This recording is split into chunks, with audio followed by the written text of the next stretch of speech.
So hello everyone, and welcome to this Groupmuse. It has been now a few that I do, and it's in a studio here in Louisville, Kentucky.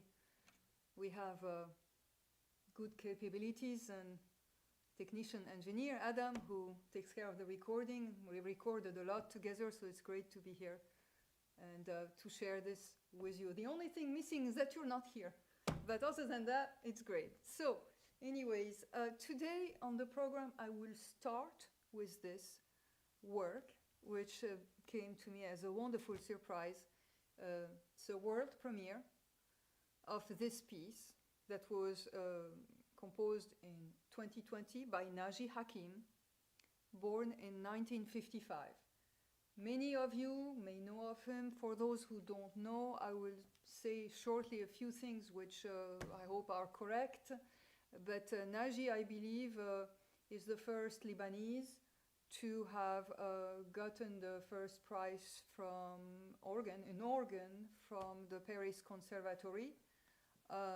He is a little before me. We actually never met when I studied at the Paris Conservatory and became the first Middle Eastern woman to take first prize in piano.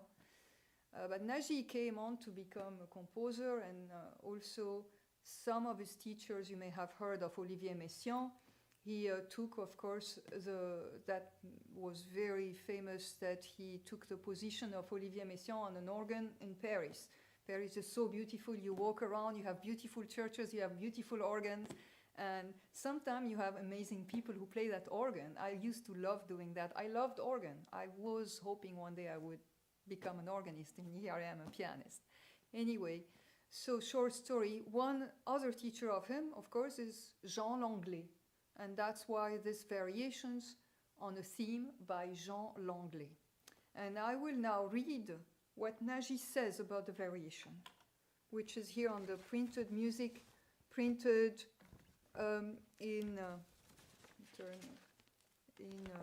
what's the name of this already? It's printed from the United Music Published Limited. That's printed, the printing company of this piece.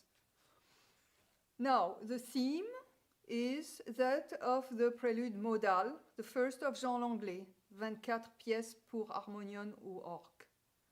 And the melodic line, which you will see, is quite melodic and simple and beautiful.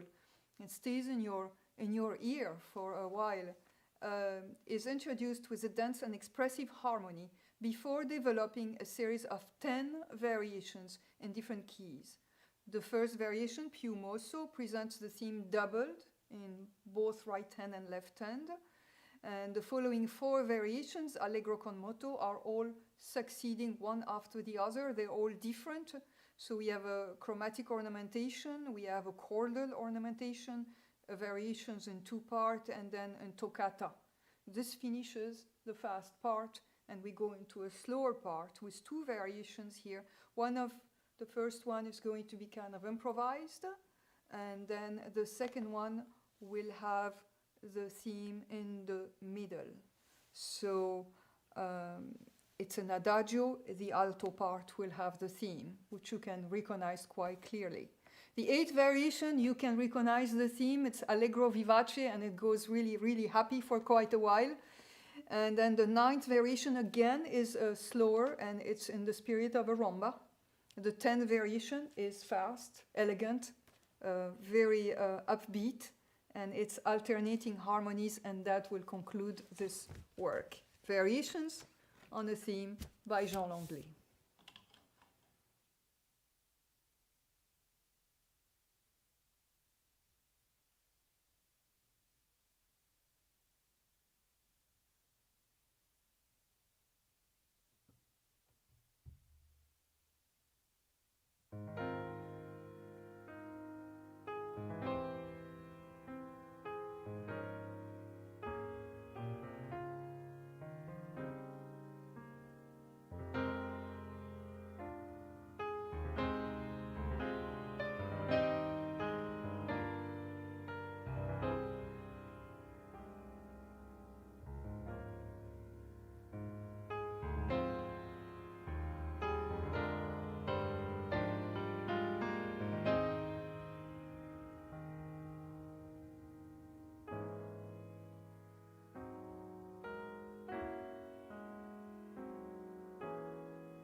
That is the end of this piece. I'm going to take a little bit of water.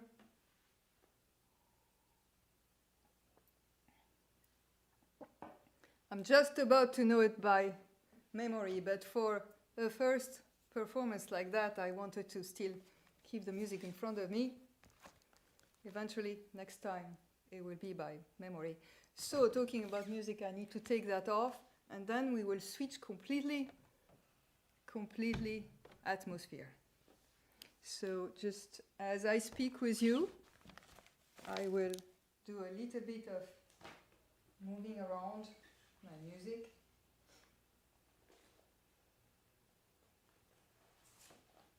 Because now, hopefully this won't touch the microphone. No, I don't think so. Okay. Oh, it's funny, just to play like in an empty studio. But nevertheless, I know you're there, so it's an interesting thing that we had to live through this pandemic to learn to do more of this type of thing. But you know what? Here I want to talk a little bit about my life, because something very interesting happened when I came back from New York, where I spent a few years, tumultuous years after my divorce, came back to Louisville. And I took a job, something I never did before. I became a radio announcer at WUL, for those who knows Louisville. And that was a fun job. I really loved doing it because I loved talking about music. And eventually I was dreaming about having a program where I could actually play and talk about music. So that was something that eventually happened separately from WUL. It became the Classical Hour, and it started in a series of every Sunday concert at the Brown Hotel, which were kind of relaxed concert, but eventually more and more people came. It was major. It became major that they had to open, everything was still, it was kind of a tea, kind of a salon performance where people would come. I had to create programs every Sunday. First I played by myself, and then I started inviting people, local musicians from the Louisville Orchestra, to join me. And then we moved to a larger venue because we had too many people. We were sometimes having 200 people. Don't happen in a historic lobby of the Brown Hotel. Is big, but still 200 people when they have people coming in and out because it's a hotel, that's not the same thing.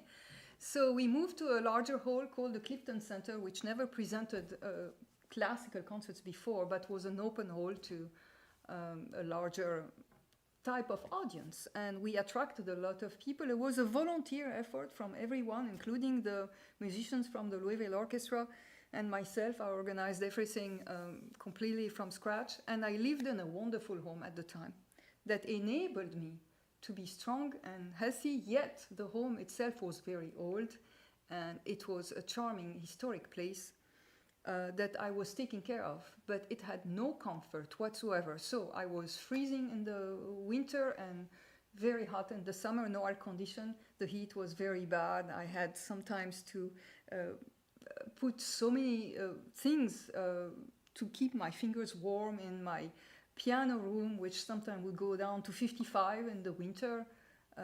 Despite my heaters, and in the summer it was the opposite. I had to leave in the morning and leave at night and take siesta in the middle of the day because it was too hot to work in my room. It would go up to 90, 92 whatsoever. But yet I had to work because I was preparing those concerts continuously, creating programs, working with so many composers. And here I come because, you know, when you live in nature and you live so connected, I had to connect myself to the weather. I had to connect myself to this old home. And I connected myself to a different type of world, which I didn't know, which is called the spirit world, maybe the psychic world of those composers. And it's fascinating how much in that old home, and by working with so many different programs and composers, I happen to sometimes almost see them in front of me, like they really, really took a persona and they became real to me, so real. And I read about them, and I can tell you 2010, my first year of the classical hour was all about Chopin because it was his birth year. Then the next year was all about Liszt, and then we became larger. Then we had Schumann quintet, we had Ravel oboe, we had Poulenc with so many things, Doniani sextet, all kind of music. And then I would also always play a solo piece and read about the composer. May was Schumann, maybe April was Schumann, Beethoven, all that. So, just to say that when now I can imagine the next piece, and I selected the scherzo by Chopin and the scherzo by Brahms because then we can really see how they manipulate. I won't go in detail of the musical thing because, we can talk forever and stay here for a long time, but at least just a kind of a broad image of why through the music sometimes you can see so clearly the personality of a composer. Of course, we know of them. We know how they live. We already know their lives. So that also helps, of course, putting everything together. So there can't be two men more different than Chopin and Brahms. If we had them together, probably they would not get along because they're very different. They're looking for different things in everything. Chopin is a man of the world, un homme du monde. He made his career in the monde. He arrives in Paris and he's an attractive gentleman. He's very frail. He's very elegant. He loves to be seen, appreciated. He needs love. He needs to be loved. He's alone in Paris and he had several love stories. The last one, when he arrives in Paris, is an unfortunate story for him. He fell in love with a contessa, Polish contessa, doesn't work. But in Paris, we all know he will eventually meet Sand, which at first George Sand seemed to be a repulsion to him. Why? Because she didn't look good. She looked like a man. And Chopin likes to look good. He wants to be loved. His music is the same. Who does not like the music of Chopin? It can't be. It's easy to love. It comes to you. It's melodic. It's beautiful, probably like him. He was very charming man. He was loved by his students. He was a wonderful teacher. Chopin was a great teacher. Now, when we look also a little bit at the music here, this is the second scherzo. And the scherzo in the music of Chopin is a piece by itself. It doesn't belong to anything else. As part of his genius was to take some of those interesting movement. There was a movement before with Beethoven that was a movement of a sonata, but with Chopin he stylized the scherzo. It's a piece by itself. So in this piece in particular he uses a triplet, those three notes, and this triplet creates the atmosphere, the piece itself, and of course eventually it will become very melodic, right? Despite the big loudness of this, it's still melodic. And same everywhere. And then, of course, this turns into a melody. A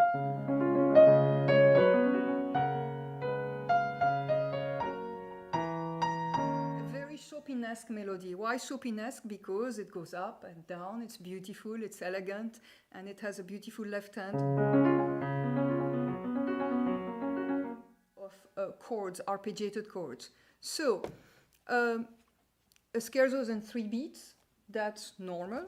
And Brahms also will write his scherzo in 3 beats. We go throughout the piece with a middle section, which is completely different, yet he will use that triplet in a reverse to create some kind of different atmosphere here, in a reversed manner in the second section, which starts completely and very far away.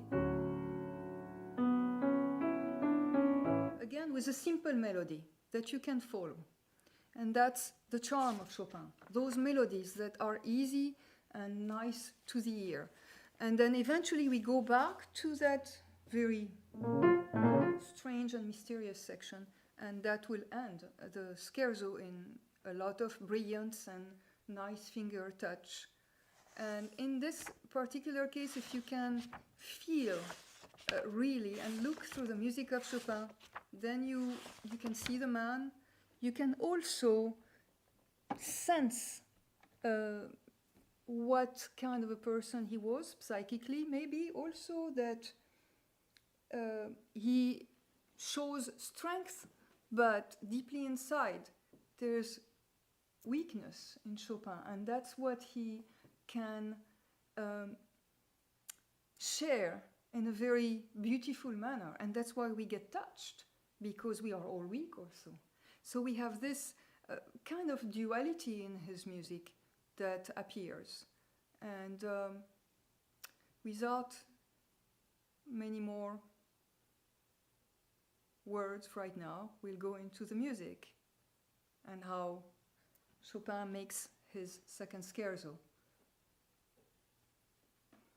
in B flat minor, which is again a minor key. It's written presto. It is opus 31, so he's an established composer in Paris when this is published.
So,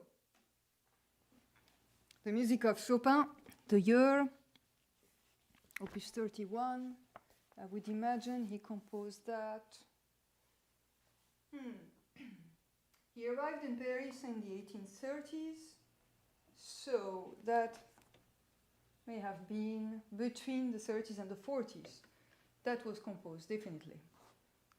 So we get a time of a sense of what the environment was, also the piano itself. I mean, this is the time when the piano is becoming such a popular instrument. Everyone has a piano. It's becoming a bigger and a more powerful instrument by the day almost. And in France, we have some piano builders. In Germany also. The piano is not that long, hasn't been really coming to its noblesse letters, like we say in French, but with Mozart. So Cristofari invented it in the early 1700s, but yet it was a very small instrument. But of course, we can do so many things on the piano compared to a harpsichord. Play loud, play soft, and eventually the instrument itself will become more and more powerful.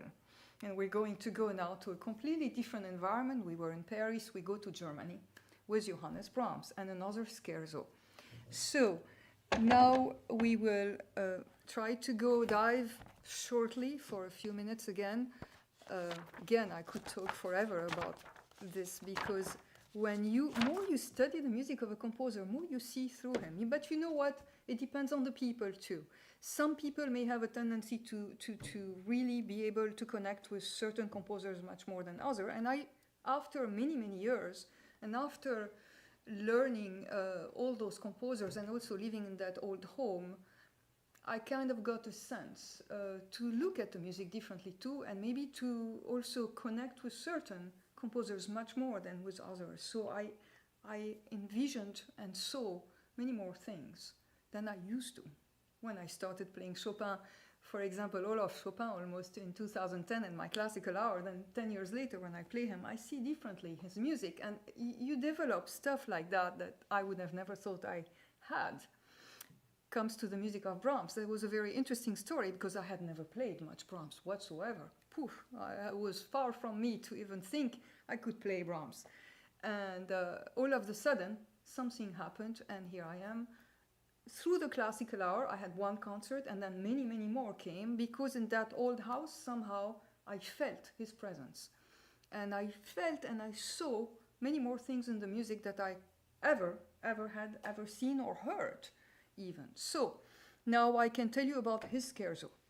Now, Brahms is older, would say younger than Chopin. When I say he's born later, so 1833, he's just born. So when Chopin writes a scherzo, probably Brahms doesn't know it yet, but he's going to know it, at the time when Brahms is studying in Hamburg.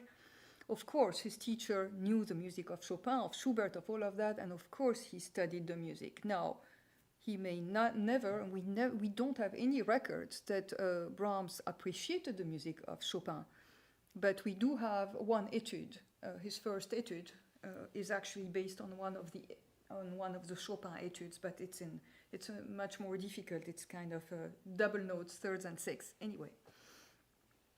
So Johannes Brahms has also a very different upbringing than Chopin. Chopin was born first in Warsaw in a nice family, and then he moved. He was always surrounded by countess, so forth. He lives a very nice life in Paris. Brahms' upbringing is very different. He's very poor. He comes up in a musician family, though his father is musical, and so he had music in his life from the beginning, not only piano, but other instruments, and also a lot of difficult things happening in his life when he's young man. He's still in Hamburg when he composes this piece, which is the Scherzo Opus 4. It takes the Opus 4 because, according to what we know in history, one of his friends, when he was young, asked him, "Why did you publish this as Opus 4? It was composed before your Opus 1. And he said, "Well, Opus 1 is a much better entrance in the world." So we get already a picture that Brahms is someone who knows how to plan, to think, and also very reserved person. Chopin was reserved too, but in a different manner. Brahms had a career later on in Vienna. He moved to Vienna. He was, of course, often in contact with a lot of people, but was he really un homme du monde? Did he really need those people for his career? No. Very different than Chopin here, as far as a personality. Also, we see that right away in the composition, the way he approaches music. If I selected this scherzo, it's maybe inspired by the Chopin scherzo because he uses the same 3 notes, although in this scherzo they are not a triplet, it's in 3 beats, but we have 3 notes. So say call again. That's the scherzo by Brahms. Now, the difference here, immediately, I don't know if you noticed it, but I can see it, of course anyone can see it. The triplet moves to the left hand, and the right hand does something completely different. We already see the layers in the music of Brahms.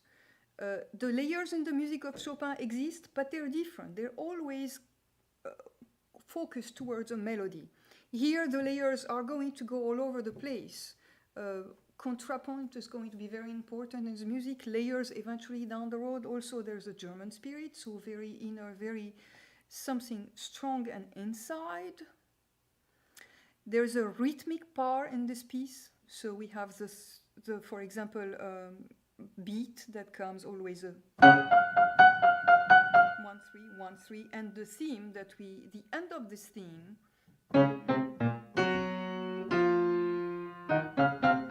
We're going to hear it everywhere in layers again. So right hand first, left hand next.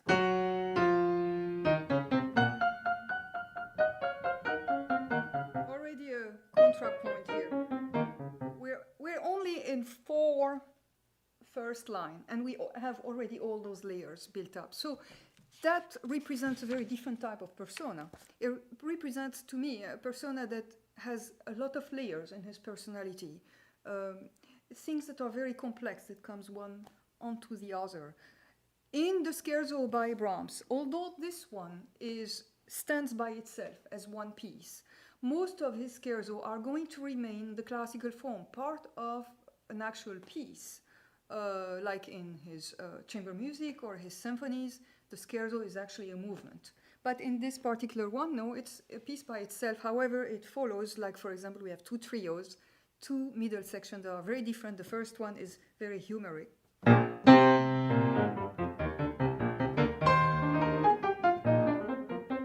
Here again, something we don't hear in the music of Chopin. I don't think I ever heard humor in Chopin. But in Brahms, once in a while, very short, maybe this, for example. He's also very young here. He's young and crazy. So, and then the second one is much more melodic. And this is the trio again. So this is the middle part of the scherzo. When I talk about melody here, for example, he's going to use... He must have known Chopin.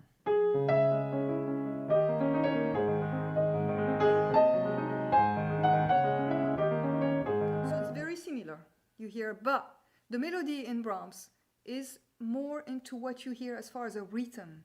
So if he has this, da da da da, which is also coming from that part, is always going to be in your ear. And when he develops this theme in the second trio, is what you hear in the melody. His melodies are one on the top of other very often, but not here, for example, in this one. And then he brings back the scherzo of the beginning kind of mysteriously with also a layer of figures, because we have this ending of the trio. On the left hand is going to bring back that scherzo.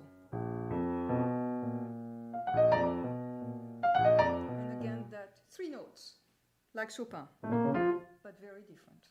So now we're going to go to that scherzo opus 4 by the very, very young composer, Johannes Brahms, probably Uh, composed before his 20s, before he met Robert Schumann.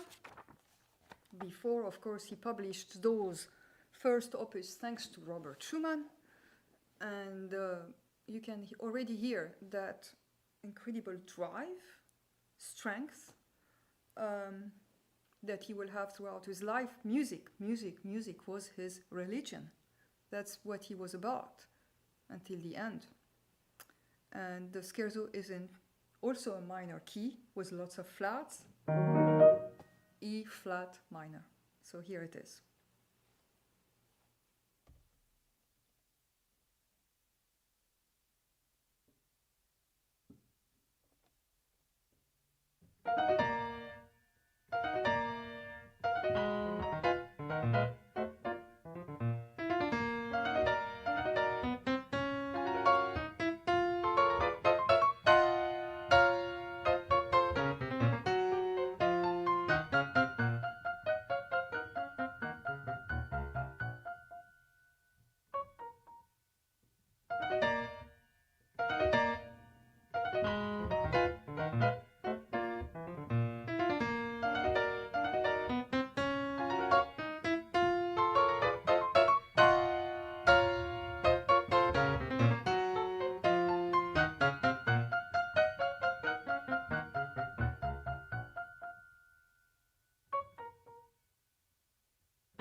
So this ends this program today, Scherzo by Brahms.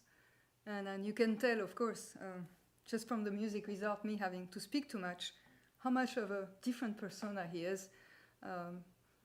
We know a little bit about his life. We know that, for example, also Brahms didn't really care about looking good or anything like would have been in the case of Chopin.